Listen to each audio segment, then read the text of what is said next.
Bienvenidos y buenas tardes. Hello, welcome, good afternoon to everyone. Hace aproximadamente un año, A year ago, in November 2015, a few months after the crisis of the Syrian refugees started in Casa Árabe, we decided to analyze.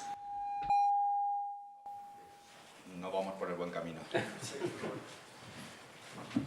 Bueno, desde Casa Árabe As I was saying, in Casa Árabe, we decided to analyze the impact that this crisis created by the Syrian crisis is having on the region. The problems with regard to humanitarian aid and the socio-economic impact on neighboring countries such as Jordan, Lebanon, and Turkey. As part of this cycle of conferences, we present today the humanitarian crisis in the Iraqi Kurdistan region. To be able to talk about how this crisis is being handled in the region, as you know, the war in Syria has created forced displacement of many people since 2014. Today, we are lucky enough to have two people who have visited the area. They follow closely the situation of refugees and displaced people, and who are going to be talking about the global consequences of this humanitarian crisis and the solidarity initiatives that exist in the region. Our two speakers are real experts in this matter. We have Daban Shaballah, the first representative of the regional government of Iraqi Kurdistan here in Spain, and Manuel Martorell, who is a writer and journalist specialized in Middle East. Without further ado, I think I'm going to give them the floor. We were interested in what they're going to say, so I give the floor to Manuel Martorell. Buenas tardes. Bueno, a mí me ha tocado hacer dos intervenciones. Good afternoon. Una va a ser explicar por qué los kurdos I'm going to están have metidos two en esta interventions. crisis I'm going to explain why the Kurds are involved in this crisis, why they are protagonists. And then we will give the floor to Daban so that he can explain the impact of the crisis in the region of Iraqi Kurdistan. And then I will finish by analyzing two very specific aspects of this crisis: the extermination or the danger of the disappearance of this mosaic of cultures that is Middle East, focusing on the two main minorities at risk, which are the Christians and the Yazidis, who have just been awarded a specific prize. I'm going to highlight this, reinforce this explanation with certain images, just to give you a few data on Kurdistan. This is not an exact map of Kurdistan. We were saying this before. It is very difficult to show a map of Kurdistan. There's an area that is lacking here, the Rojava region. This should come lower down, and also we can say the same things for the rest of maps. For a really nationalistic Kurd, the region would be much larger. So, depending on trends, etc., as many as you know, Kurds is one of the oldest people in Middle East, between 35 and 40 million people. They have a European origin. They don't have anything to do with the Turkics and the Arabs from the language point of view. They do have to do with the Persians, and they've been settled in in this area for more or less 3,000, 4,000 years. We don't have exact, accurate data. I'm also showing this map so that you can see that it is a highly mountainous region, and this element of high mountains in the region with 3,000, 4,000 meters, a lot of 2,000 meters mountains, and it is really a labyrinth of mountains and valleys, and this physical element has been essential for the conservation and preservation of the culture of the Kurdish people. Los kurdos, por una serie de circunstancias que es difícil de analizar en este momento, están different en primera línea en la circumstances lucha are contra el Estado in Islámico, the first line of the fight against IS. They are being protagonists from the international point of view, with the specific aspect that most of them are Sunni Muslims, and we're seeing that these Sunni Muslims are fighting in a very tough way against groups that consider themselves representatives of the Sunni orthodoxy. Qasarawe has just received the Sheikh Ahmad Award because they're trying to break these Western stereotypes with regard to Muslim and Arab societies. In the case of the Kurds, this is a good example to be able to break these stereotypes, and this is why I normally show this photograph. Here we have President Hollande, who is receiving two women, and these two Kurdish women represent the women who are fighting against IS, and they're dying in the thousands. And we're talking about hundreds of young women from Muslim families who are dying in this fight against these radical trends. This breaks the idea that we have in the West of saying that in the Middle East everyone is Muslim. In Kurdistan this doesn't happen, because Middle East not everyone is Muslim, and this idea that all Muslims are extremists and they have Kalashnikovs and want to destroy whatever. That women don't play any role in the Middle East societies. So Kurdish women are demonstrating that this is not true. It is not something that comes from nowadays.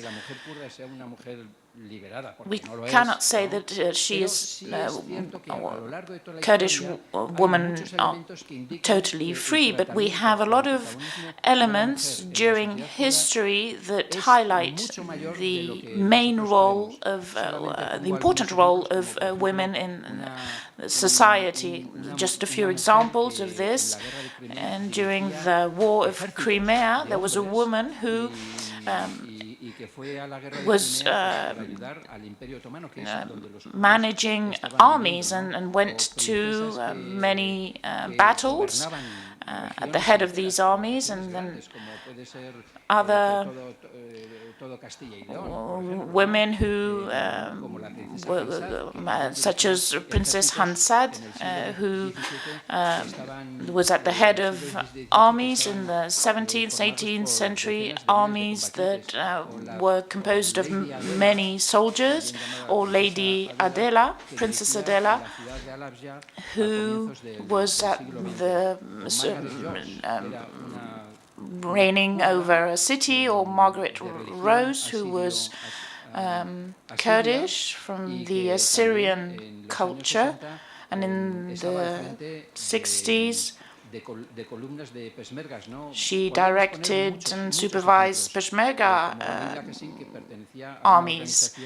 Leila Hessim, who belonged to an organization of students in the 70s and who was executed on the 5th of December of 1974. Currently, in Syria and in Turkey, women have an active role in armed organizations, for example, and this is happening in Turkey, in Syria, and also in Iraq. These women are part of a battalion of Kurdish Union. We have candidates here to the elections. You can see the way they dress, their character, the personality that really breaks stereotypes. This is a picture of myself with a friend during a visit near Iran and to a base in the Kurdish guerrilla in that area. And these women do not follow this stereotype that we have in the West. This is another photography that shows women not only talking about these messages, not only for Kurdistan, but also for Middle East and for the societies in general worldwide. They are saying that women can have a significant protagonism in society.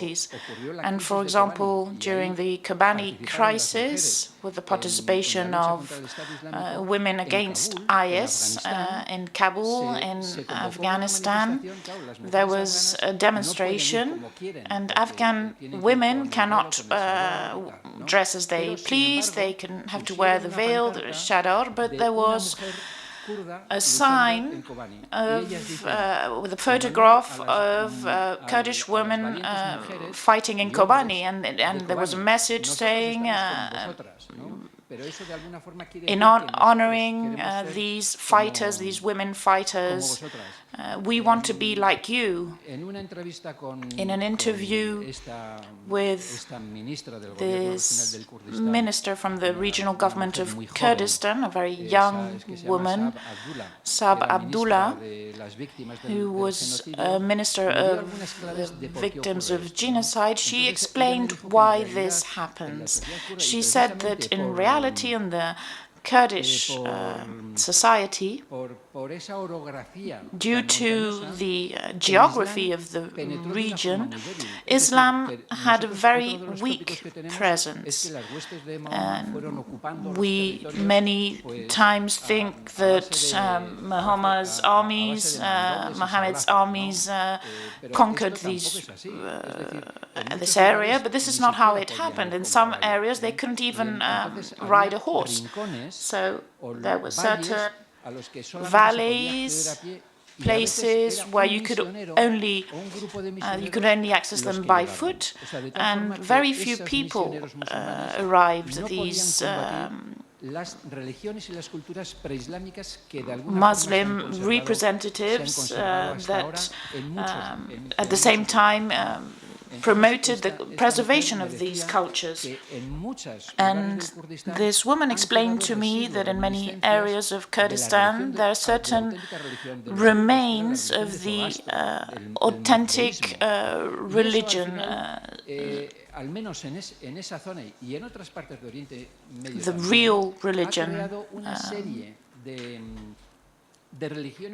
And these religions then stem from this original religion, then mix several elements with Islam, and they have even some habits that exist previously to Christianity and Islam. And this creates great religious and cultural variety in all the region.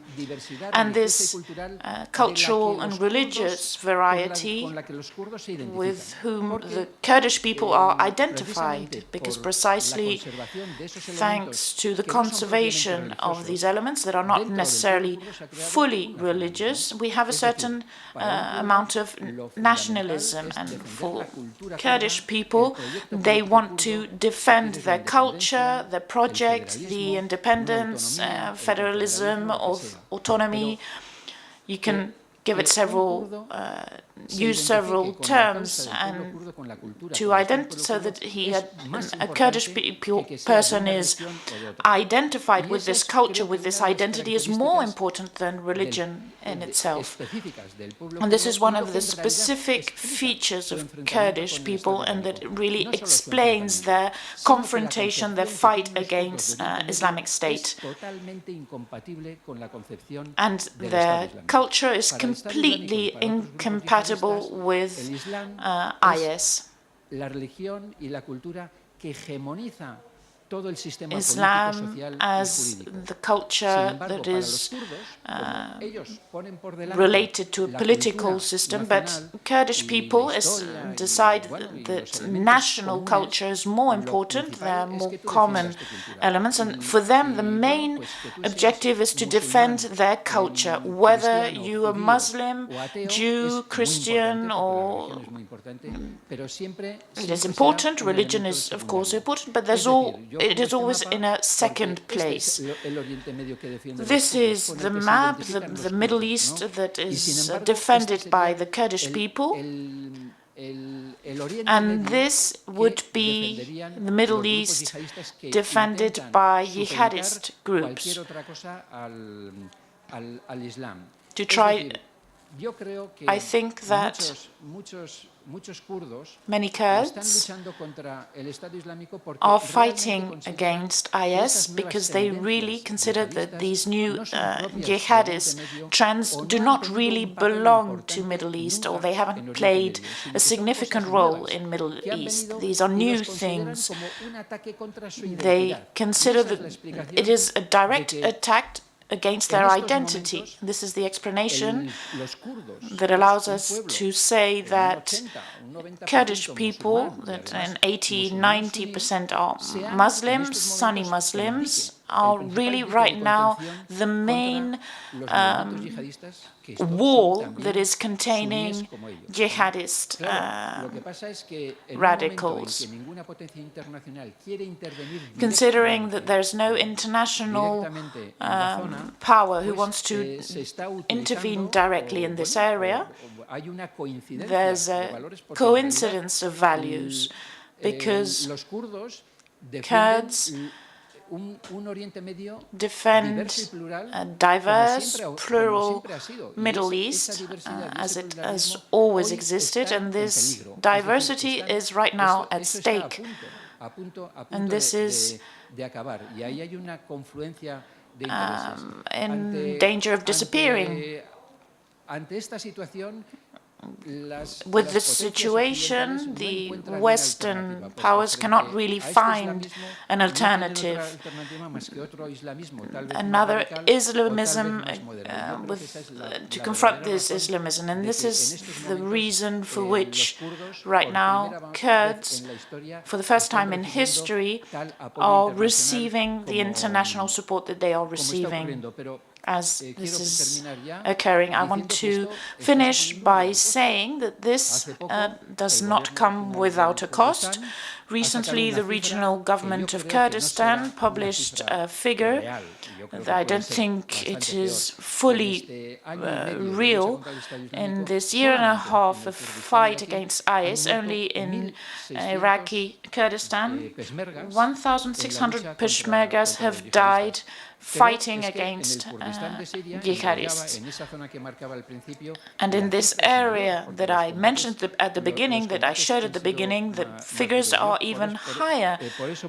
And this is why I was showing you this image, where you can see women and men from these Kurd militias who are burying a person. In Kobani, it is said that there's a cemetery with more or less 2,000 graves. It is a very high cost that the Kurdish people are paying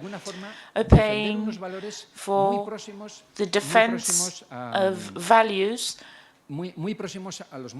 that are very close to our values. And this crisis has got a very significant economic impact. We have strikes in hospitals where Peshmergas have to be healed during fights because there's no money, no funds to be able to pay salaries. Hardly any classes at universities. There's a strike of secondary teachers because the aggression of IS has paralyzed an economy that was starting to work. And I think that this price, the French philosopher Henri Bernard Lévy said that the time has come for the world to pay its debt towards the Kurdish people, because they are the ones who are paying with their blood the defense of these values that are common to all of us. Thank you very much.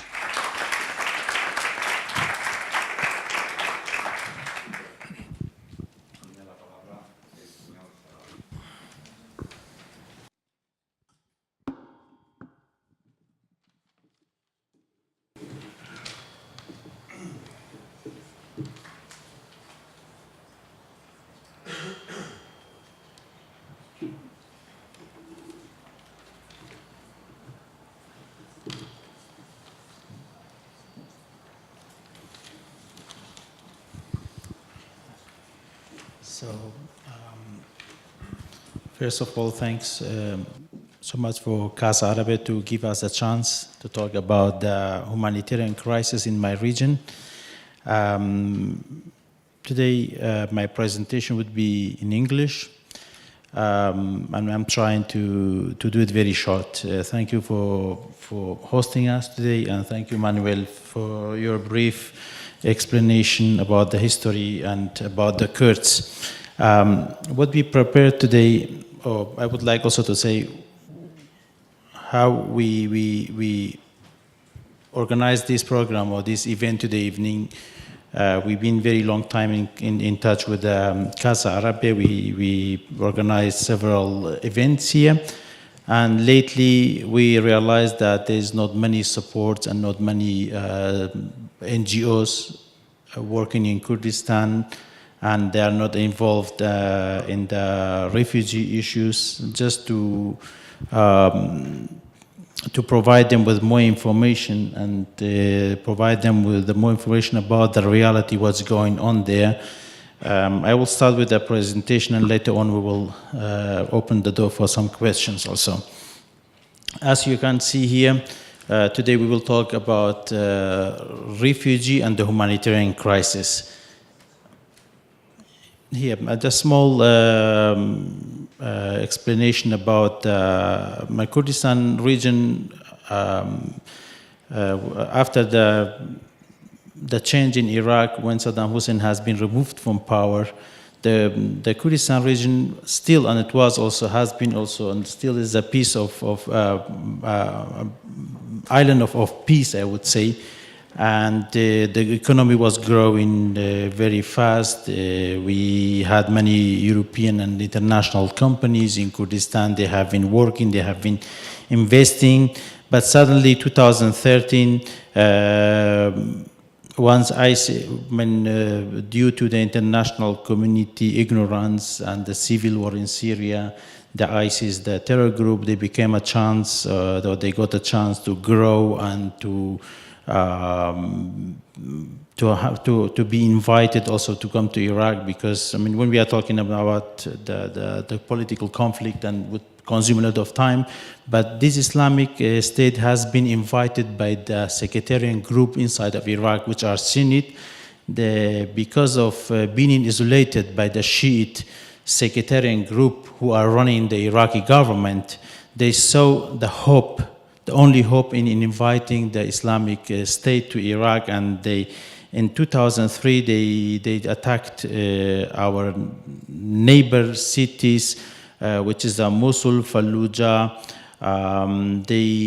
Mosul is the second biggest city in Iraq, and they controlled that city. They attacked and they controlled, and then later on, this Khalifa has been declared by Abu Bakr al-Baghdadi inside of Iraq and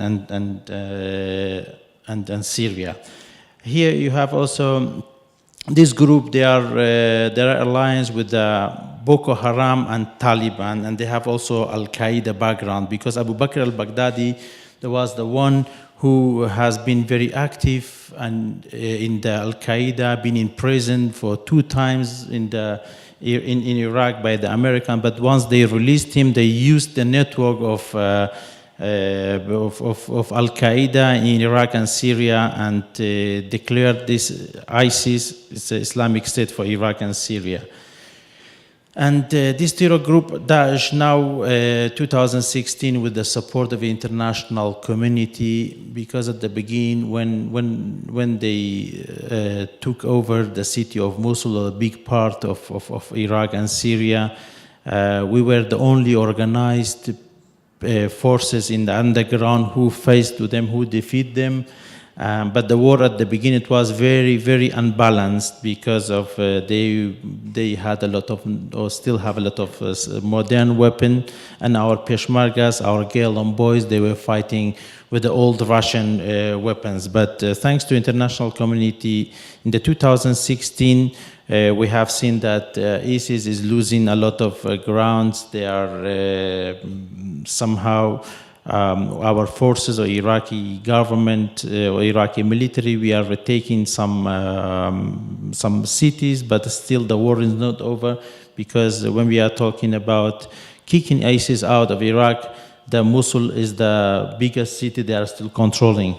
And they started with the digital propaganda. They were very well organized. They made a very good advertisement and propaganda for the troops, for the terror groups in many different languages. And they got support, a lot of young people born in Europe. In the many European countries, they joined them. They used the Turkish airports and Turkish border, Turkish infrastructure in order to go to Syria and Iraq and to join the ISIS, to the terror group. And but there is some groups inside of Iraq.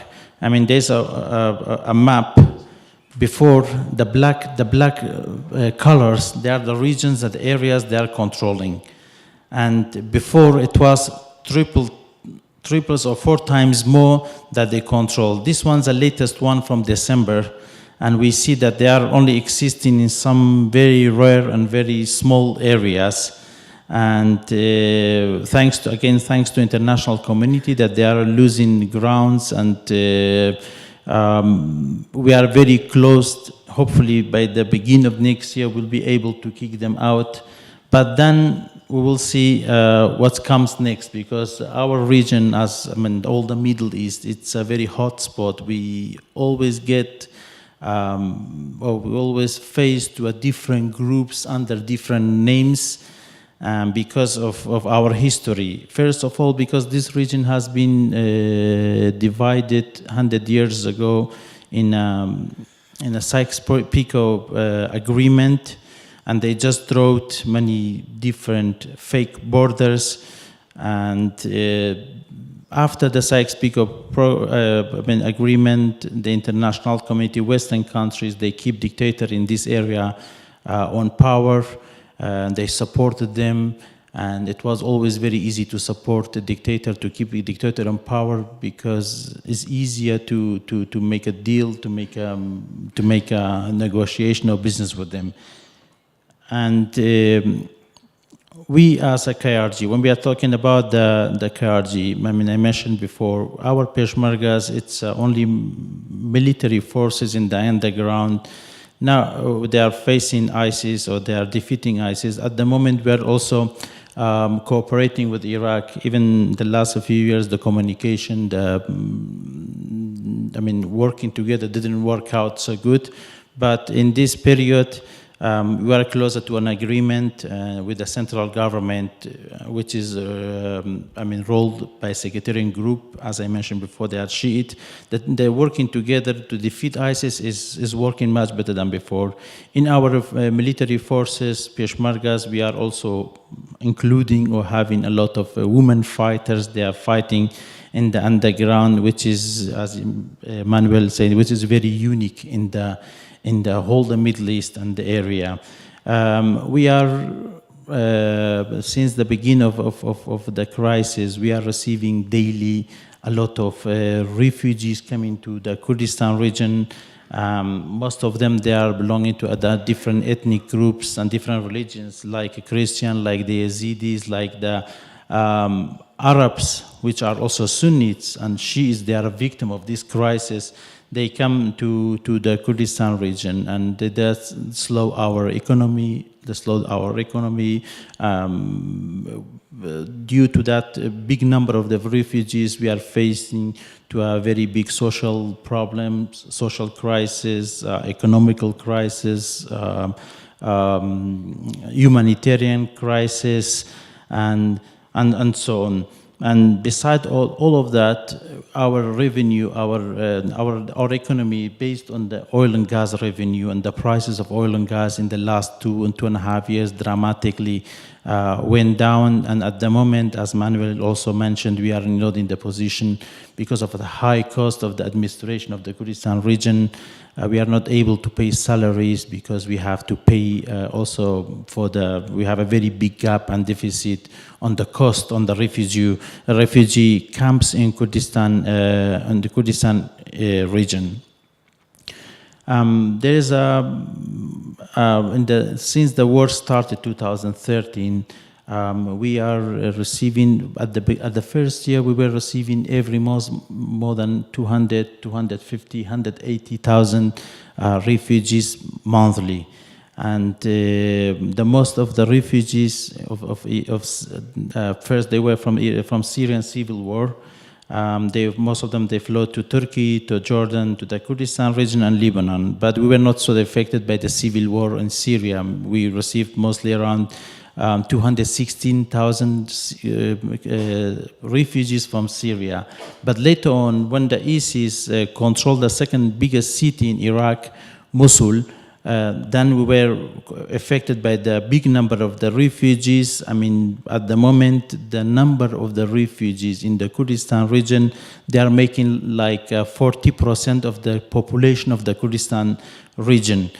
Kurdistan has nearly 4.6 million inhabitants, and we have nearly 2 million refugees. Most of them, like 70% of them, they are IDP peoples, and the rest are refugees from the Syrian civil war. Here we have a very interesting phenomenon in Iraq. I think the history is repeating itself again. There are some houses of the Christian in the city of Mosul.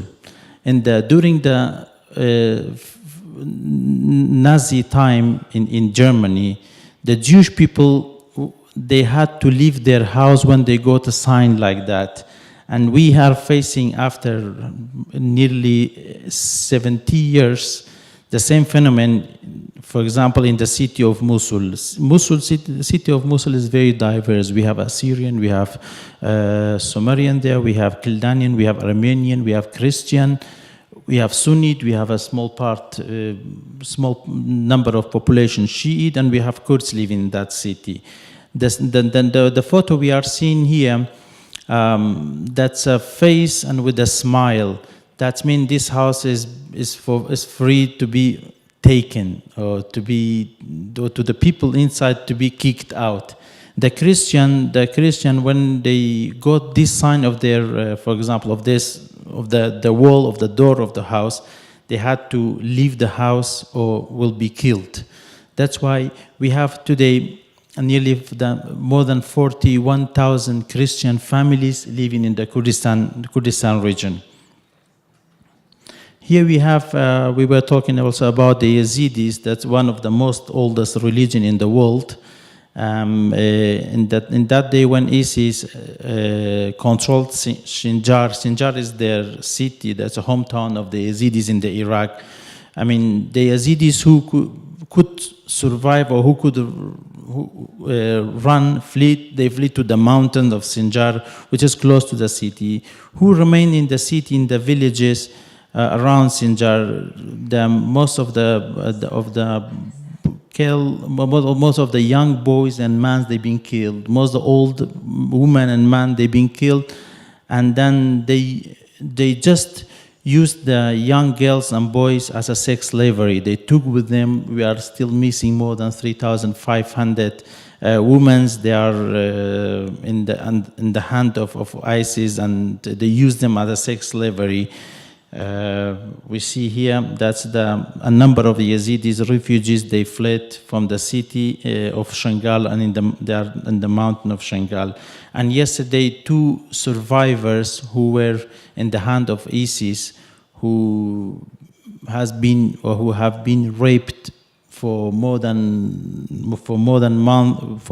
weeks, and they had to go through very difficult situation. They got the prize of Sakharov in the European Parliament.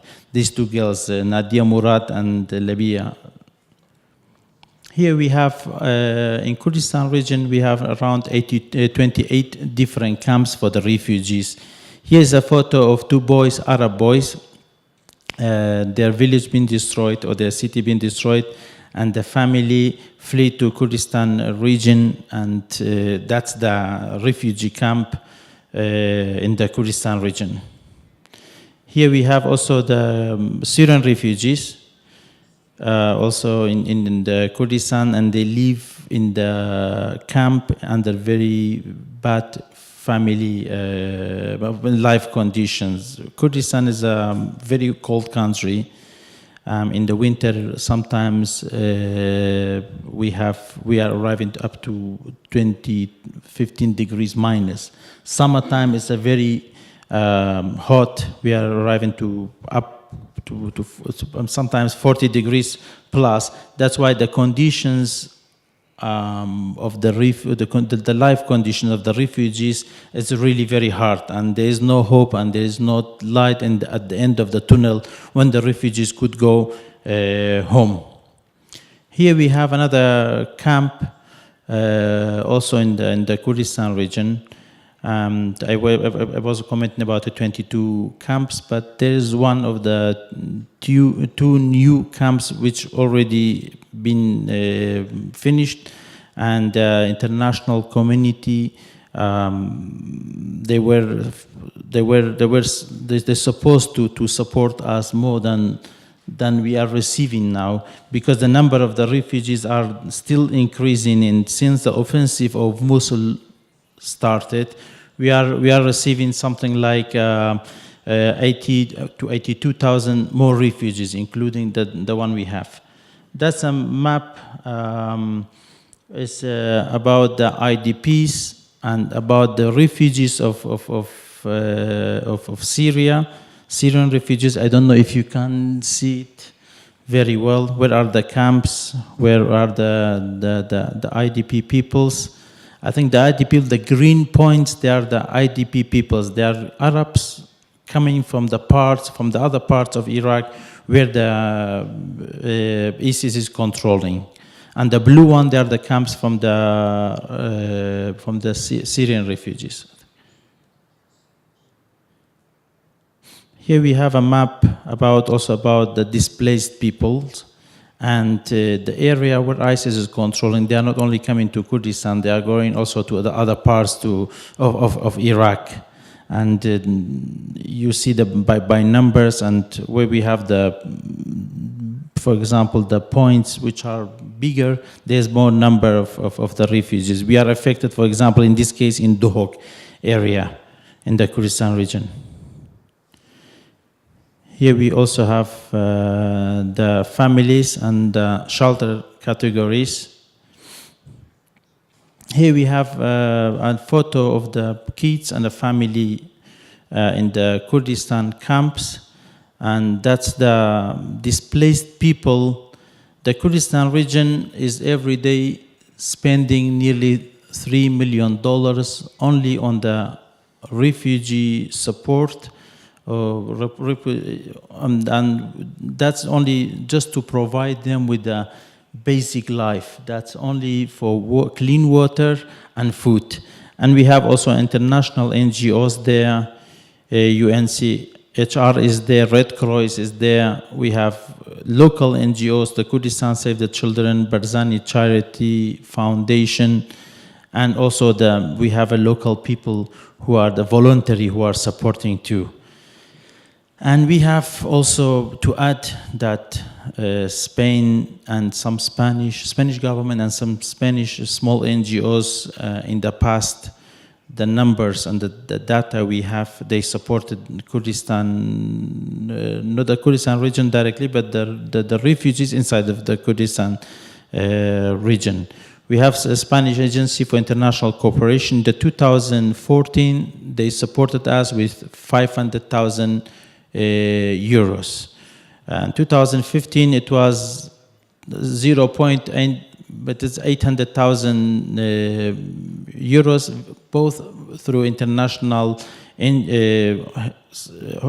organization, which is Red Cross. We have also religious NGOs. They were also they are still very active in Kurdistan, like Caritas and Iglesia Necesitada. And then we have also, through the personal contacts, we got some clothes, sport and balls from Atletico de Madrid. They were supporting also the refugees, and we have a small Catalan NGO, and there are some also the Basque Country NGO. And here we have also some doctors, teachers, young people going to Kurdistan. And here we have, for example, when we are talking about internally displaced people in the Kurdistan region. For the moment, which are covered and which are not covered, which urgently needed. We see here, because of the winterization, kits are urgently needed. We have also something like, even Manuel has been talking about the strike of the teachers, but we are trying also at the same time to provide education to the refugees in the camp, and we have something like 40% of the kids, they are enrolled in the schools. We have here a photo about the kids in the refugee camps, Arab displaced kids in the refugee camps. They are going to school. And Mosul operation started in the 16th of October this year, in the collaboration of international community like French, German, United States, our Kurdish Peshmerga and Iraqi military. Now my point of view, that's only my point of view. I think the city of Mosul is already fallen, because the Iraqi military, they are controlling the most part of eastern neighborhoods of the Mosul. But Mosul, because of the political complication, needs a political agreement, and we still didn't arrive to that point that we agreed on the city of the Mosul after ISIS, who should rule this city, or who should govern this city. Mosul is the second biggest city of Iraq, and since 2014 is under control of ISIS. And here we see the Mosul operation. it's daily will be changed, but that's at the moment that's the place, Mosul city, under ISIS control.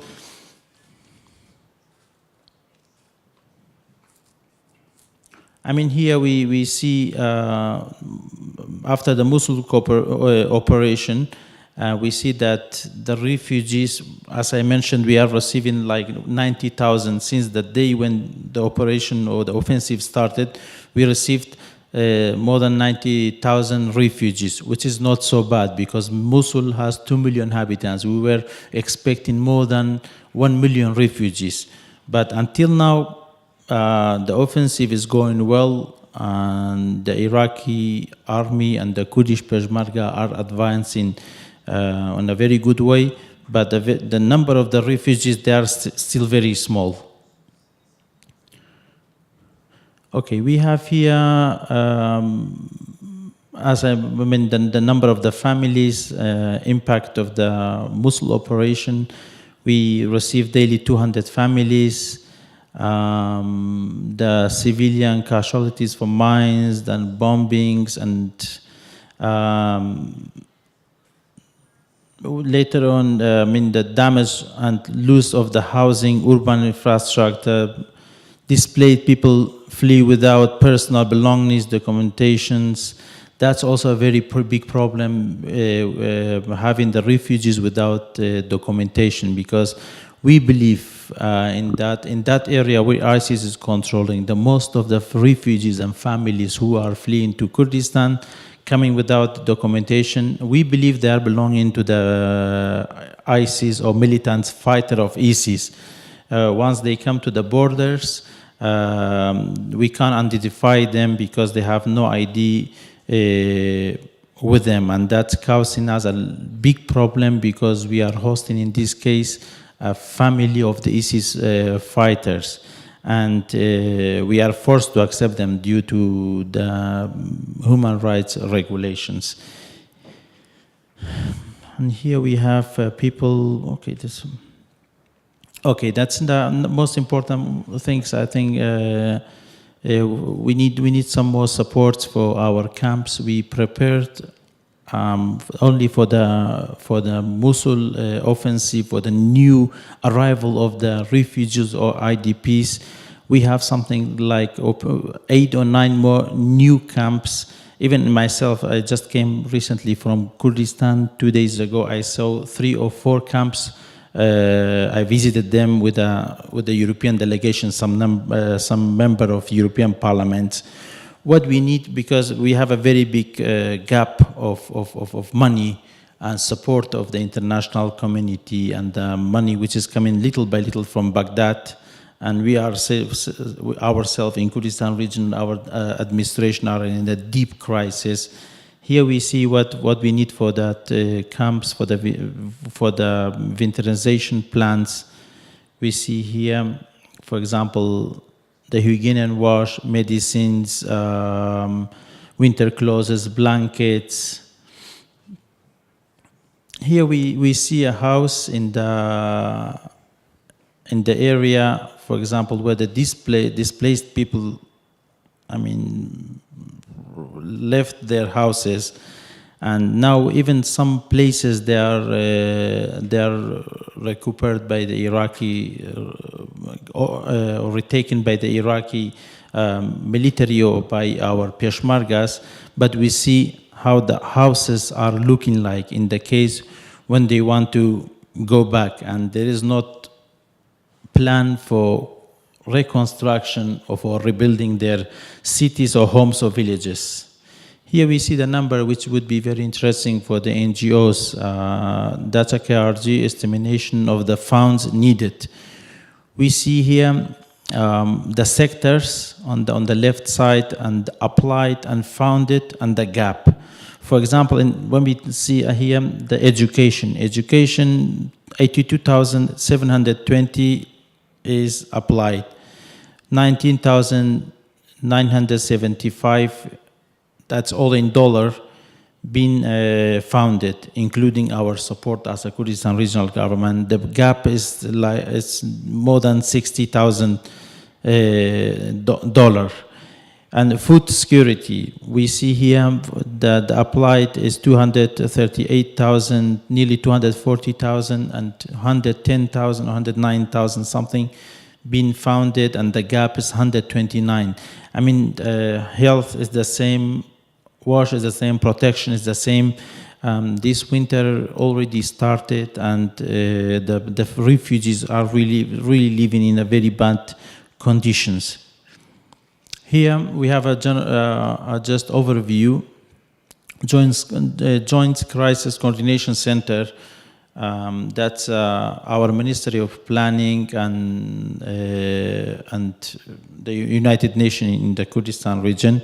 We see here the total appeal is $860,000.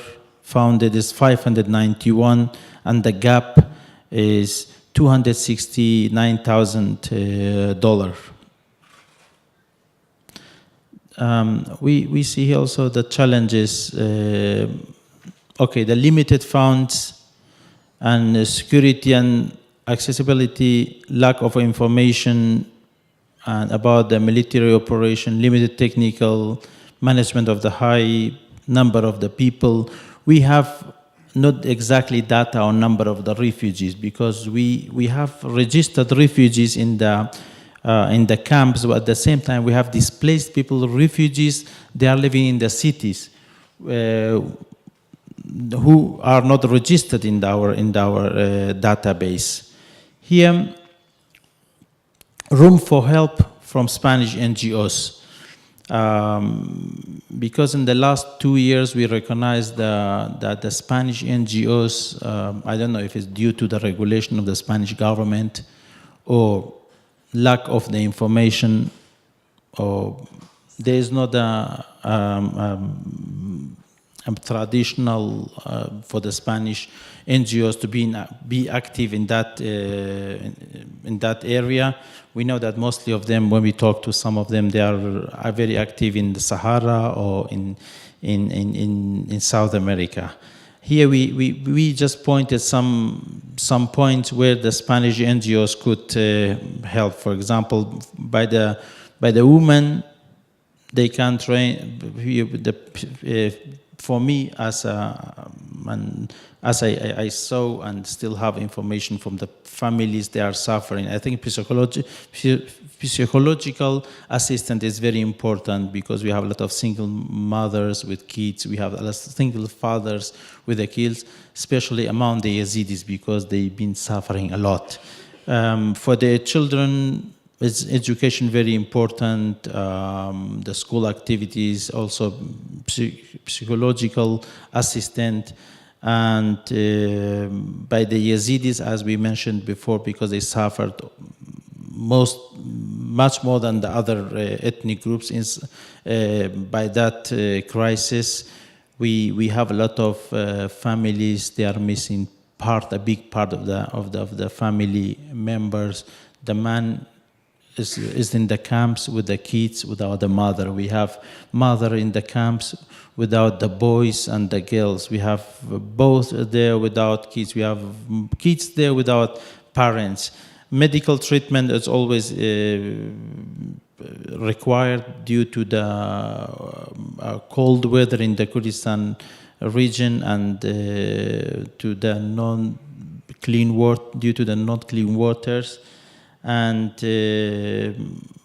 humanitarian projects like food, clothes, medicine for the camps, because we don't know when the refugees are going back. And this winter, for sure, they will spend their time in the refugee camps. And registration of the foreign NGOs in the Kurdistan region. I mean, we can facilitate it to the NGOs. They can count on us as a Kurdistan Regional Government's office or representation office in Madrid.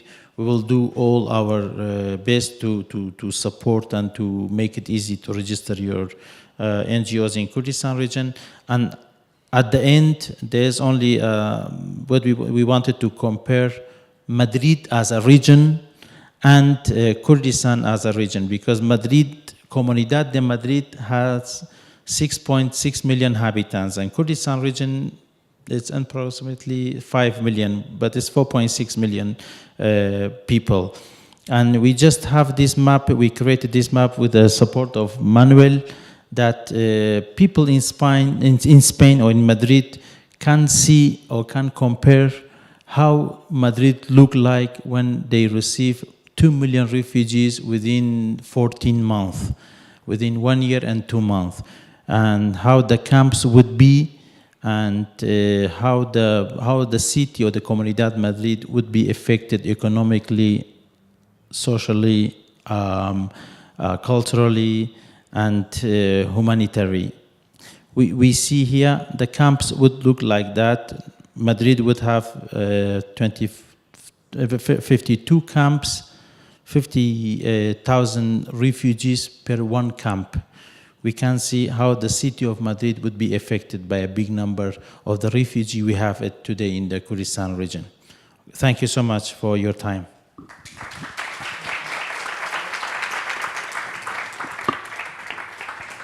Muchas gracias, señor Salala, Thank you very much, interesante intervención. Mr. Sharara, for your interesting presentation. Thank you also with regard to updating the information regarding the efforts to be able to help as much as possible the refugees that are going through these harsh moments. As you said, it would be good to have an increase of Spanish aid. This would be good. And once this said, I'm going to give the floor to Manuel again. Thank you very much.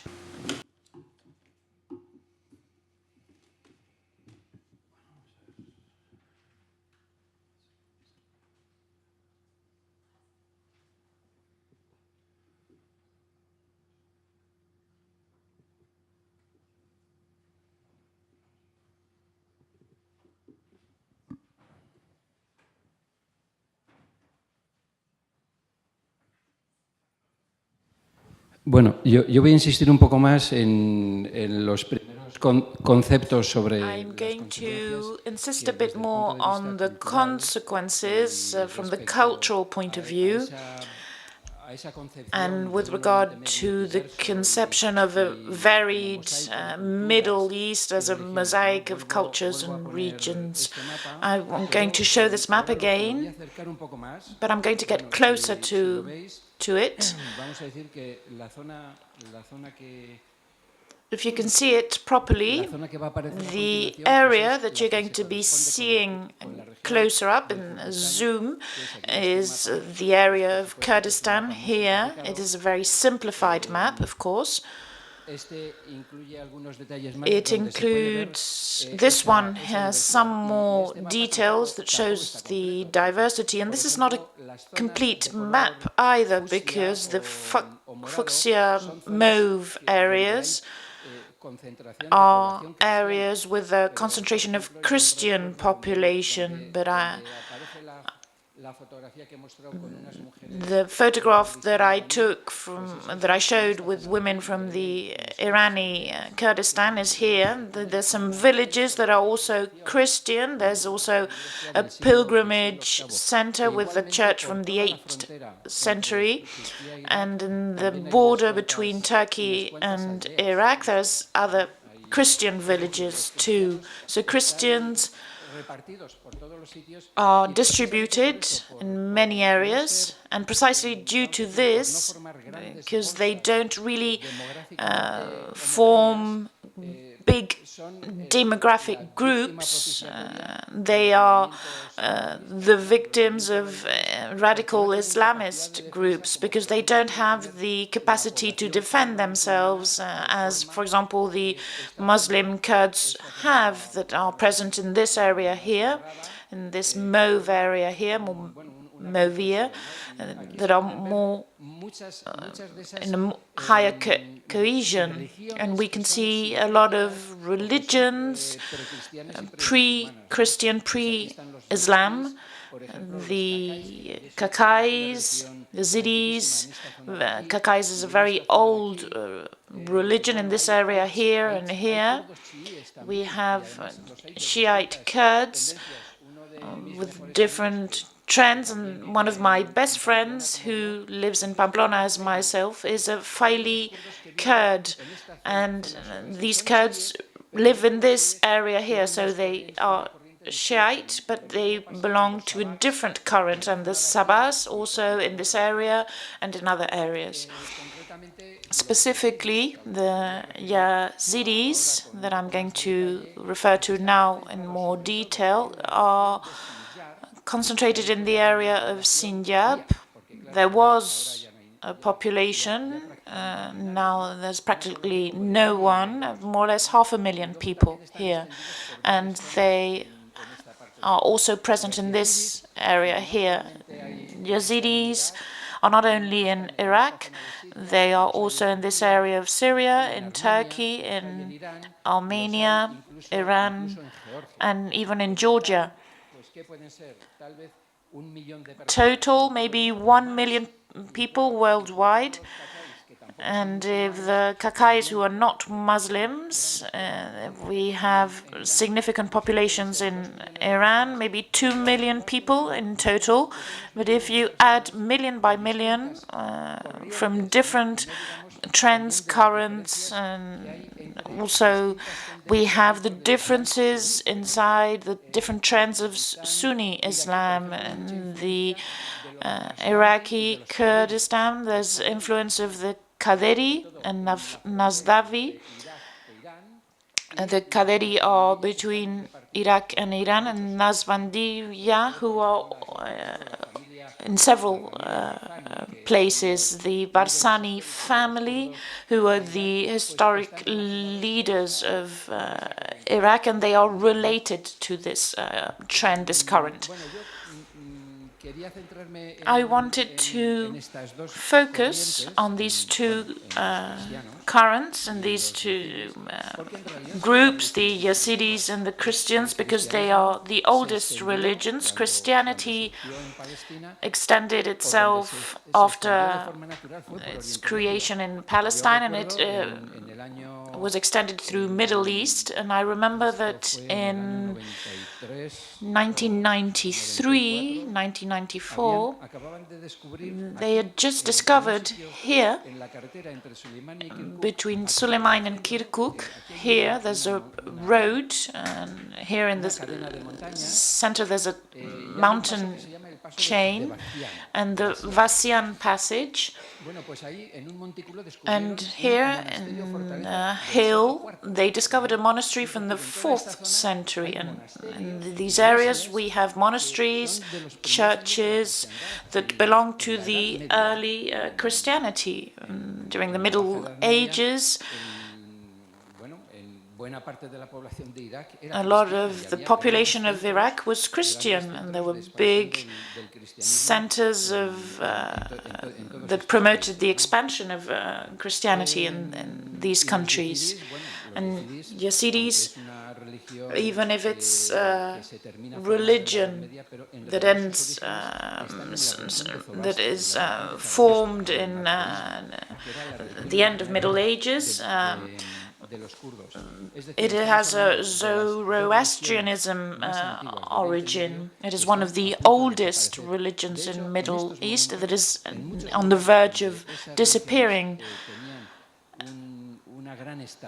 Even if these regions have had stability, a lot of stability during 20 centuries, well, right now, in many cases, and this is the big issue that is occurring right now in Middle East. A lot of them don't want to go back, and it is a very serious issue because it means the end of Middle East as we have known it up to now. All of this comes with small catastrophes. When a monastery of the 8th century is destroyed, we have the loss of documents in books that have very significant value. They haven't even been classified, and in some cases they haven't even been studied, and they've been lost forever. Maybe one day we will have to do the calculation of how many manuscripts and valuable books from the 4th and the 5th century have disappeared forever, as if they'd never been written, because they'd never been studied. They were preserved in these monasteries, and they're gone now. And with regard to Christianity, Deban has mentioned them already. In the big majority of cases, they've had the option given by IS to either convert to Islam or to pay taxes and to stay in the area, or to leave. And if they choose the option of leaving, of course they lose all their properties and assets, as we have explained. And in many places we've taken one more step, they have taken one more step, and they've obliged people to convert. There have also been murders due to this. And Christians are also obliged to take away any symbol that is visible. This has happened with the church, this church that you can see. During one century, it has been used, the clock has been used as a reference to give the time, and the tower is very tall, and it was seen from very far away, and a lot of people adjusted their watches according to this clock. And it is very curious that the watch was sent by Eugenia de Montijo, Spanish woman who was the wife of Napoleon III, and to thank the Dominican monks. This church belonged to them and to their efforts during disease in the city. This watch was sent for the tower, this clock, sorry. So, considering this element is visible, this tower and this clock have both disappeared. And the same goes for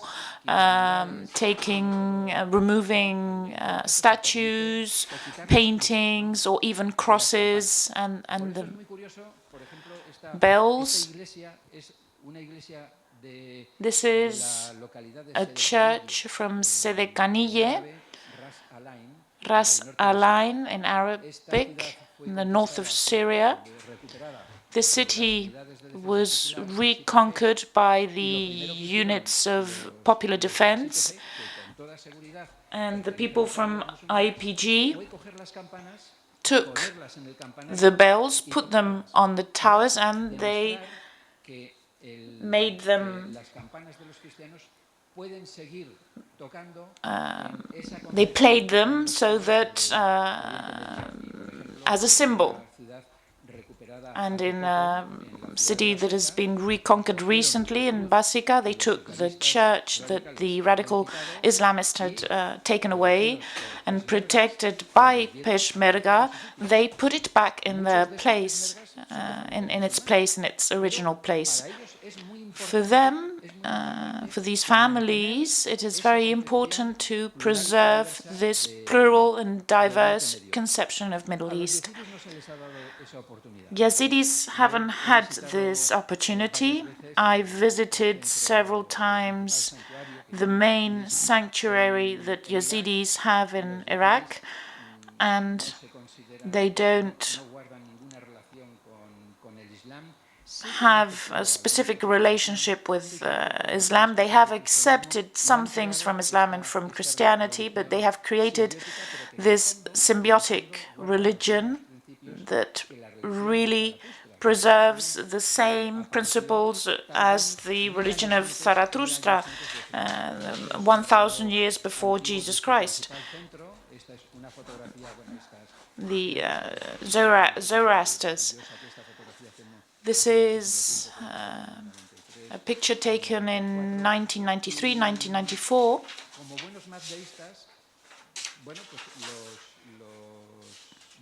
And the Yazidis worship the fire as a representation of the sun divinity on earth, and the domes that are very characteristic from these buildings represent the sun. It is a religion surrounded by secrets. They have a sort of different practices. They believe in reincarnation, and in a sort of inter-community connection of desires. You can see it here, for example. If someone has a problem, that person, this is the tomb of the Sikh Adi, who refunded this religion. If someone has a problem, just ties a knot to these cloths, these fabrics, and if someone wants to take over that problem from that person, just undoes the knot. It's a sort of solidarity in the middle of the community. Yazidis haven't had this option. Christians are a religion related to a book in the Quran. There's the respect for three religions: Christianity, Jewish religion, and Mazdaism. They have to respect, Muslims have to respect these three religions, but they do not consider that Yazidism is part of Mazdaism. So it is not a religion that has to be respected. So if Christians, even if they have the option of converting or paying the taxes or leaving, for Yazidis, the only option that they have is either convert or die. This is the reason for which the offensive of IS in the area of Sinjab was really a genocide. I don't know if you've heard about the figures, but approximately exodus of a lot of people. When people tried to flee through these mountains, this is the Sinjar mountain, and IS surrounded this area, and they trapped all the villages, and some people managed to flee through the mountains, but Peshmergas were trapped. The Peshmergas from Iraq couldn't defend this population, and the units of popular defense came from Syria, opened up a corridor that allowed a lot of people to escape. In this area, they have already located 40 community graves in a village called Kocho, where Nadia Murad is from, who has received yesterday the Sakharov Award.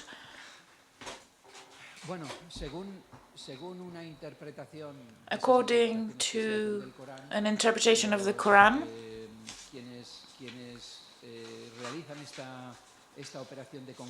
the operation of conquest, the people doing this operation can exterminate the people who do not want to convert to Islam. And this is what has happened to many Yazidis.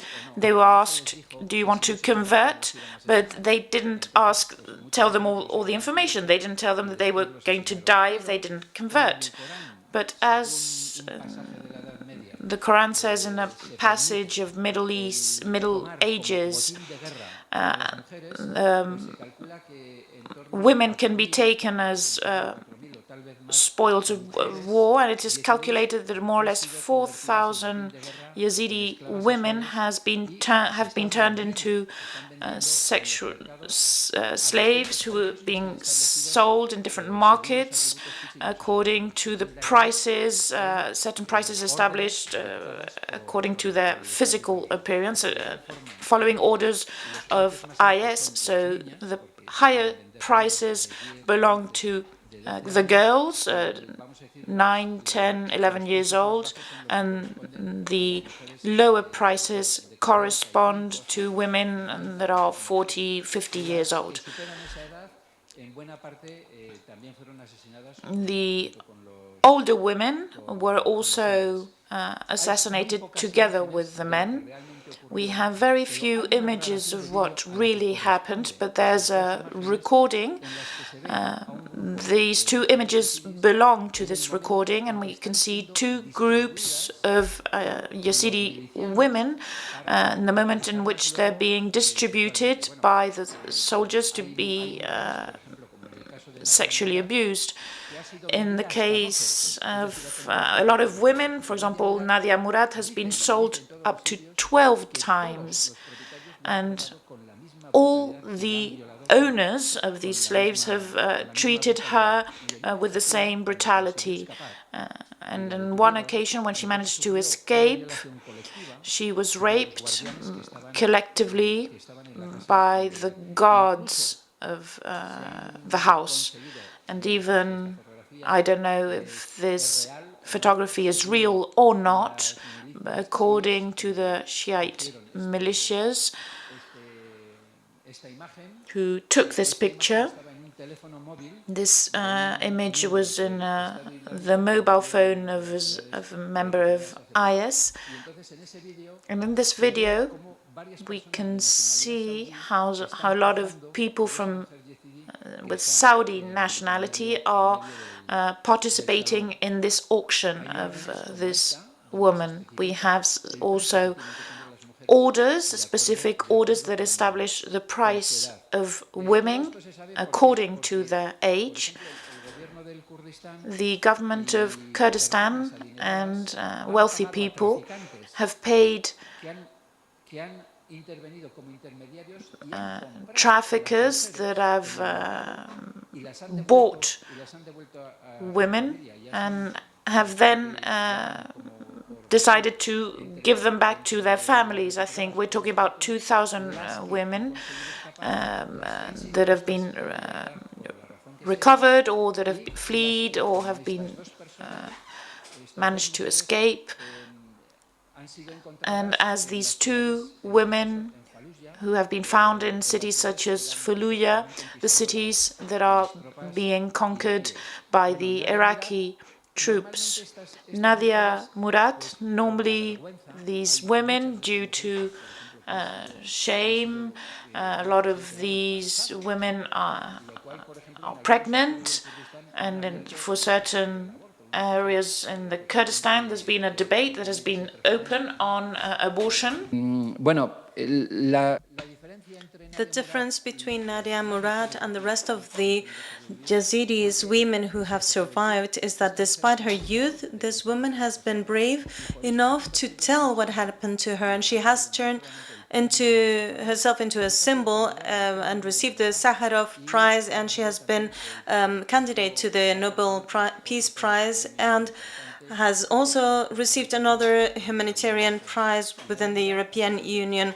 Nadia Murad has been one of the few people who has individually participated in one of the Security Council of the United Nations as an individual, the greatest international body that we have. And this is... And this picture that you see on the screen belongs to this session when she spoke in the Security Council. Due to the dramatic nature of what has happened to the Yazidis women, and it's believed that there are still 3,000 women in the hands of the ISIS who have been sold and resold and continuously raped. And to me, I think this is the biggest aggression against women's rights from the Middle Ages. Not even when the Japanese used women, Korean women, as sex slaves, they didn't sell them or resell them. Japanese soldier would use a single Korean woman and used her, but at least he didn't put her back on sale. This has caused a solidarity movement. For instance, in Germany, there are centers that have been specifically created for the psychological aid for these women who have been traumatized by what they have endured, so that they have an environment that allows them to make a new life, to resume a normal life. And the same thing has been done in Canada. The Yazidi women have gained solidarity from many important people. We see here George Clooney's wife, a very internationally known lawyer who is defending the cause of the Yazidis against the ISIS in the International Court of the Hague.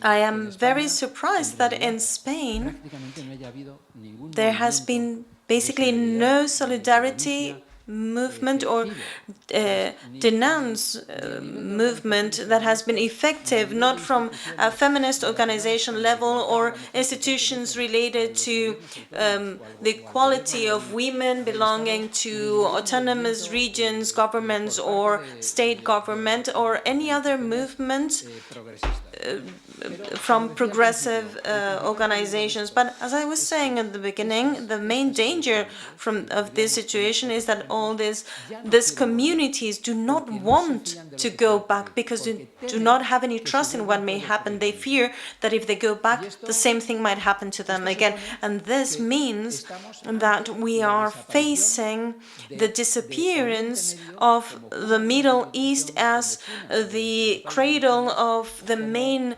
religions and civilizations, as cornucopia of culture and different views. And I remember when the first flows of refugees coming from Turkey started arriving, I remember very well that a father with his children was coming, and he was telling the policemen and the journalists, he was telling them, you need to host us because we are the good ones, the bad ones are staying behind. I remember this very clearly. So from the Middle East, the good ones, in brackets, are leaving and the bad ones are staying. So what do we do if we get all the good ones and the Middle East is in the hands of the baddies, in the hands of radical militia, etc.? So I would like to input a critic element here. It's very good that we host the refugees here, but according to the principles sustained by the UNHCR, the refugees are entitled to go back to their homes. This is one of their main rights, and above all, if we not only host the refugees who are coming within our borders, do not prepare their coming back to their homelands, and we don't manage achieve to help these people going back to their hometowns to rebuild their cultural spaces and the social spaces, we are actually playing in favor of this fight that has been going on against them. So at the same time that we are helping and hosting the refugees, we need to prepare the means and the funds that are necessary, especially for those people who want to sustain the diversity in the Middle East, so that this region can become again what it was before. This was just my final criticism that could open debate, maybe.